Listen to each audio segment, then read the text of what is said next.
ખાસ કરીને આજે ચેતરભાઈ જ્યારે હાજર થઈ રહ્યા છે ત્યારે અમે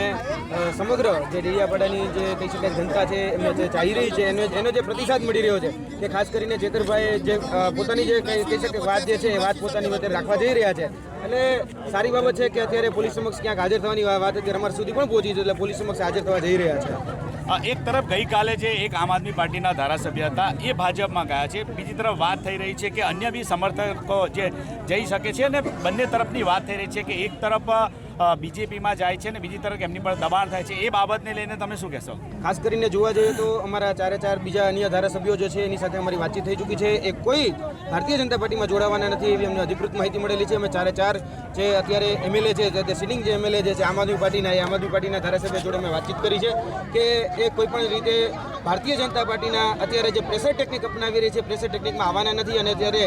જોવા જઈએ તો અત્યારે ભૂપત ભાયાણીની જે વાત ચાલી રહી છે કે ભૂપત ભાયાણી ભાજપમાં જોડાવા જઈ રહ્યા છે, ગઈકાલે આમ આદમી પાર્ટીમાંથી અને કહી શકાય કે પોતાના ધારાસભ્ય પદેથી એને રાજીનામું આપ્યું છે। તો હવે જોવા જઈએ છીએ તો વોશિંગ મશીનમાં અત્યારે કહી શકાય કે શુદ્ધ થવા જઈ રહ્યા છે। ક્યાંક ને ક્યાંક એની ઉપર જે આક્ષેપો કે જે આરોપો લાગ્યા છે એ આક્ષેપો કે આરોપોથી બચવા માટે એ અત્યારે ક્યાંક ને ક્યાંક પક્ષપલટો કરી રહ્યા છે। તમારી દર્શકો પૂછી રહ્યા છે કે ક્યારે ચેતર વસાવા આવશે? હવે થોડી વાર રાહ જોવાની રહી કારણ કે ચેતરભાઈ વસાવા જે છે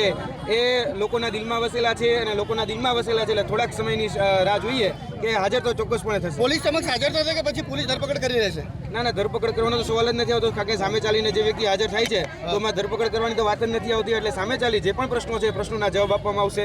અત્યારે જે લીગલ રેમેડીઝ એને જે મળેલી હતી કહી શકાય કે જે કાયદાકીય રીતે જે જોગવાઈઓ મળેલી હતી એમાં જે કહી શકાય આગોતરા જામીનની પણ જોગવાઈ છે તો આગોતરા જામીનની જોગવાઈ પણ એ અત્યારે કહી શકાય કે હાઈકોર્ટ સુધી પહોંચી હતી, હવે સુપ્રીમ કોર્ટ સુધી પણ પહોંચી છે, છતાં પણ જે પ્રશ્નો છે કહી શકાય કે ડેડિયાપાડાની જે જનતાના જે પ્રશ્નો છે પ્રશ્નોને વાચા આપવા માટે ચોક્કસપણે ચેતરભાઈ વસાવા છે હાજર। યુવરાજસિંહ, સમર્થકો એવું વારંવાર કહી રહ્યા છે કે ચેતરભાઈ સાચા છે તો અત્યાર સુધી કેમ હાજર ના થયા, અત્યાર સુધી કેમ સામે ના આવ્યા? ચોક્કસપણે ખાસ કરીને જોવા જઈએ તો ચેતરભાઈ વસાવા જે આપણે કાયદાકીય રીતે જે જોગવાઈ મળી છે ન્યાયતંત્રમાં જે જોગવાઈ મળેલી છે ન્યાયતંત્રની જોગવાઈ પ્રમાણે એમાં લીગલ રેમેડીઝ છે કે ભાઈ કોઈ પણ વ્યક્તિ પોતાની રીતે કહી શકાય ગુનાહિત કૃત્યમાં સંડોવાયેલો નથી એના માટે આગોતરા જામીન લઈ શકે છે અને ત્યારબાદ પોતાનો પક્ષ રાખી શકે છે। એટલે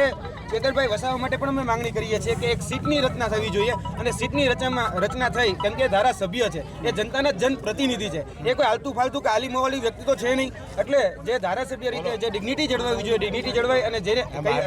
આરોપ લાગ્યા છે એમાં ના નહીં પરંતુ આરોપ જે છે એ હજી સુધી કહી શકાય કે આક્ષેપો અને આરોપો જ છે।